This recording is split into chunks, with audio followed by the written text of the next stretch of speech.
100 ఏళ్లకు పైగా అప్లాచియన్ పర్వతాల్ని ఒక శాపంగా చూశారు. అట్లాంటిక్ మహాసముద్రం అంచున ఉన్న అమెరికన్ వలసలను ఇవి అడ్డుకున్నాయి. అవి దాటలేని ఒక పెద్ద గోడలా ఉండేవి. కానీ ఈ భౌగోళిక జైల్ నిజానికి ఒక వరమని ఇప్పుడు నిపుణులు అంటున్నారు. ఏంటా కదా చూద్దాం పదండి. ఈ భారీ పర్వతాలు ఒక దేశాన్ని ఎలా నిర్మించాయో అర్థం చేసుకోవాలంటే ముందు ఆ గోడ గురించి తెలుసుకోవాలి. అసలు ఈ అప్లాచియన్ పర్వతాలంటే ఏంటి? ఈ రోజుల్లో ఒక సాధారణ మ్యాప్లో చూస్తే అవి అంత భయపెట్టేవిలా కనిపించవు. కెనడాలోని న్యూ ఫౌండ్లాండ్ ద్వీపం నుంచి అమెరికాలోని మధ్య అలబామా వరకు ఇవి సుమారుగా 1500 మైళ్ళ వరకు విస్తరించున్నాయి. ఇవి చాలా విశాలమైన పర్వత శ్రేణులు.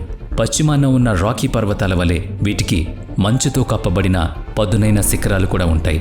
అంతేకాకుండా ఇవి గుండ్రంగా ఉండి సాధారణంగా 600 అడుగుల కంటే ఎక్కువ ఎత్తుకు వెళ్ళగలవు.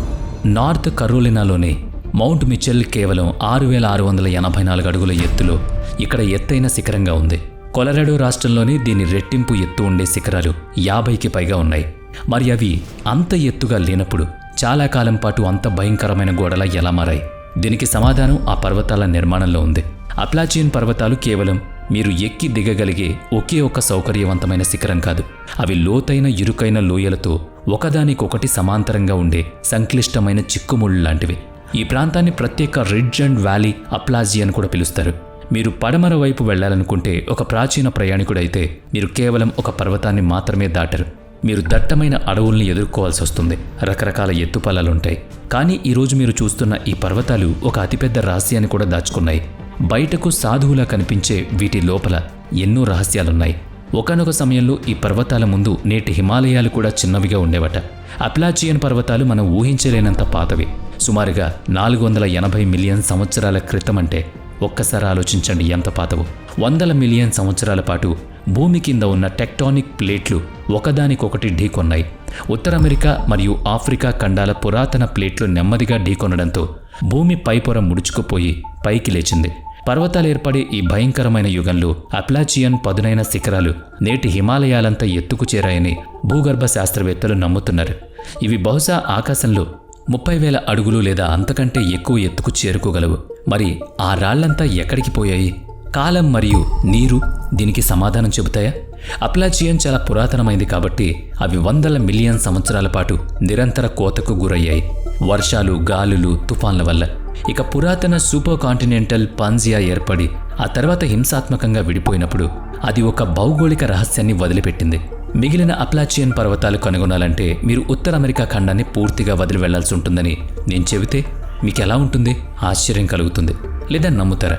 సుమారు 300 మిలియన్ సంవత్సరాల క్రితం ఖండాలన్నీ కలిసి పాంజియాగా ఉన్నప్పుడు అప్లాచియన్ కేవలం సెంట్రల్ పాంజియా పర్వతాలు అని పిలువబడే ఒక భారీ నిరంతర పర్వత శ్రేణిలో మధ్య భాగం మాత్రమే.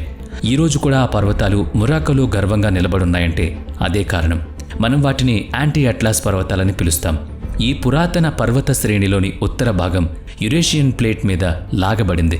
మీరు యూకేకు ప్రయాణించి స్కాటిష్ హైలాండ్లోని పొగమంచుతో నిండిన శిఖరాలను ఎక్కినా లేదా స్కాండివేయాలోని కఠినమైన పర్వతాలను అన్వేషించినా మీరు నిజానికి ఒకే రకమైన రాతి నిర్మాణాలపై నడుస్తారు. భూగర్భ శాస్త్రం ప్రకారం స్కాటిష్ హైలాండ్స్, అట్లాస్ పర్వతాలు మరియు అప్లాచియన్ అన్నీ ఒకే పర్వత శ్రేణి. కానీ పర్వత శ్రేణి అంటే కేవలం రాళ్లు మరియు చెట్లు మాత్రమే కాదు. యూరోపియన్లు రాకముందు 1000 సంవత్సరాలుగా ఈ కఠినమైన భూభాగం అప్పటికే సంక్లిష్టమైన మానవ సమాజాలతో నిలయంగా మారింది. ఈ ప్రవేశించలేని పర్వతాల్లో ఎలా ప్రయాణించాలో వాళ్ళకి మాత్రమే తెలుసు. తొలి స్థానిక సమూహాలు అక్కడ చాలా గొప్పగా జీవించాయి. యూరోపియన్ సెటిలర్లు ఒక శతాబ్దానికి పైగా దాని వెనుక ఎదుర్కొన్న చిక్కుల్లో ఇప్పుడు కొన్ని మనం వివరించుకుందాం. యూరోపియన్ సెటిలర్స్ అట్లాంటిక్ తీరం నుంచి పశ్చిమం వైపు చూసినప్పుడు వారికి చెట్లు, రాళ్లతో కూడిన ఒక చొరబడిని కోట కనిపించింది. కానీ ఉత్తర అమెరికాలోని స్థానిక ప్రజలకు ఈ అప్లాచియన్ పర్వతాలు ఎప్పుడూ ఒక గోడే కాదు. అవి వాళ్ళకి ఇల్లు, కోట మరియు రహదారుల నెట్వర్క్. ఇక 10,000 సంవత్సరాలకు పైగా స్థానిక అమెరికన్ దేశాలు తొలి యూరోపియన్లను భయపెట్టిన సంక్లిష్టమైన శిఖరాలు మరియు లోతైన లోయల గుండా ప్రయాణించారు. ఉత్తరాన శక్తివంతమైన ఇరాక్వాయ్ సమాఖ్య ఈ భూభాగాన్ని ఆధిపత్యం చేస్తుంది. వాళ్ళు వ్యాపారాన్ని నియంత్రించడానికి, తమ సరిహద్దుల్ని రక్షించుకోవడానికి ఈ భౌగోళిక పరిస్థితులను ఉపయోగించుకున్నారు. మొదట ఆంగ్ల వలసదారులు 1607లో జేమ్స్ టౌన్ను, 1620లో ప్లైమౌత్ను స్థాపించినప్పుడు వాళ్ళు అట్లాంటిక్ తీర మైదానానికి గట్టిగా అతుక్కుపోయారు. అమెరికా చరిత్రలోని మొదటి 1.5 శతాబ్దాల పాటు యూరోపియన్ స్థావరాలు లోపలికి చొచ్చుకుపోలేదు. ఎందుకంటే భౌగోళిక పరిస్థితులు వారి పరిమితులను శాసించాయి. పొగాకు, కలప వంటి వస్తువులను తిరిగి యూరప్కు రవాణా చేయడానికి తొలి కాలనీలు నదులపై ఎక్కువగా ఆధారపడ్డాయి. కానీ లోపలికి కేవలం కొన్ని డజన్ల మైళ్ల దూరంలో తీర ప్రాంత నదులు ఫాల్ లైన్ అనే భౌగోళిక సరిహద్దును తాకాయి. ఫ్రెంచ్ మరియు ఇండియన్ యుద్ధం తర్వాత బ్రిటిష్ ప్రభుత్వం 1763 నాటి రాయల్ ప్రకటన జారీ చేసింది. ఈ చట్టం అప్లాచియన్ పర్వతాల శిఖరం మీదుగా ఒక గీత గీసింది. వలసదారులు ఆ గీతకు పశ్చిమంగా స్థిరపడటాన్ని పూర్తిగా చట్టవిరుద్ధం చేశారు. వాళ్ళు వలసదారులను తీరంలోనే ఉంచి సులభంగా పన్నులు విధించాలి, పరిపాలించాలి, నియంత్రించాలి. ఇది బ్రిటిష్ వాళ్ల కోరిక.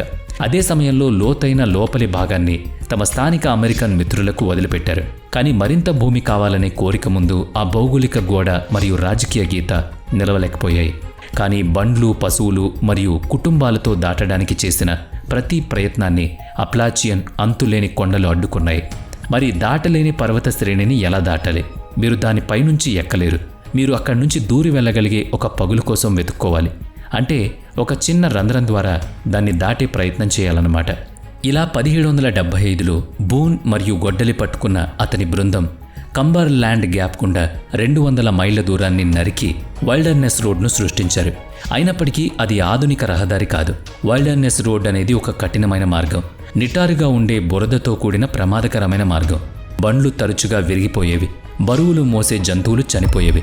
తమ పూర్వీకుల భూములను ఈ ఆకస్మిక దాడి నుంచి రక్షించుకోవడానికి తీరని ప్రయత్నం చేస్తున్న చెరోకీ మరియు షానీ గిరిజనులతో హింసాత్మక ఘర్షణ నిత్యం జరిగేది. ఇక తీవ్రమైన కష్టాలున్నప్పటికీ గోడలో పగులు దొరికింది. దాంతో వరద గేట్లు తెరుచుకున్నాయి. కేవలం కొన్ని దశాబ్దాల్లోనే 3 లక్షలకు పైగా సెటిలర్స్ ఆ కంబర్ ల్యాండ్ గ్యాప్ గుండా ప్రవహించి ఓహియో నదీ లోయని విశాలమైన బహిరంగ మైదానంలోకి ప్రవేశించారు. కదలని గోడ ఎట్టకేలకు బద్దలైంది. యునైటెడ్ స్టేట్స్ అకస్మాత్తుగా స్వేచ్ఛ పొందింది. పసిఫిక్ మహాసముద్రం వైపు తన వేగవంతమైన ప్రయాణాన్ని ప్రారంభించింది. కానీ పర్వతాలను జయించడం అనేది దాదాపుగా అసాధ్యంగానే మారింది. ఇక ఒకరికొకరు దగ్గరగా లేకుండా వారు భారీ తీర ప్రాంత వాణిజ్యానికి నెట్వర్క్లను ఏర్పాటు చేసుకుంది అందుకే. అంతేకాకుండా వారు ఒక ఏకీకృత ఉమ్మడి గుర్తింపును అభివృద్ధి చేసి ఉండేవాళ్లు కాదు. వలసదారులను అట్లాంటిక్ మహాసముద్రం దగ్గర 150 సంవత్సరాల పాటు ఉంచడం ద్వారా అప్లాచియన్ పర్వతాలు ఒక కీలకమైన మార్పును తీసుకొచ్చాయి. వాళ్ళు బయటకు విస్తరించలేకపోయారు కాబట్టి ఆ 13 కాలనీలు పైకి మరియు లోపలికి నిర్మించుకోవాల్సి వచ్చింది. వాళ్ళు లోతైన ఓడరేవును నిర్మించారు. బోస్టన్, న్యూయార్క్ మరియు ఫిలడెల్ఫియా లాంటి జనసాంద్రత గల రద్దీగా ఉండే నగరాలను నిర్మించారు. పశ్చిమ వైపు విస్తరించడం అసాధ్యం కావడంతో వాళ్ళు తమ ఆర్థిక దృష్టిని ఉత్తరం, దక్షిణం వైపు మళ్లించారు. తీరం వెంబడి ఒకరితో ఒకరు భారీగా వ్యాపారం చేసుకున్నారు.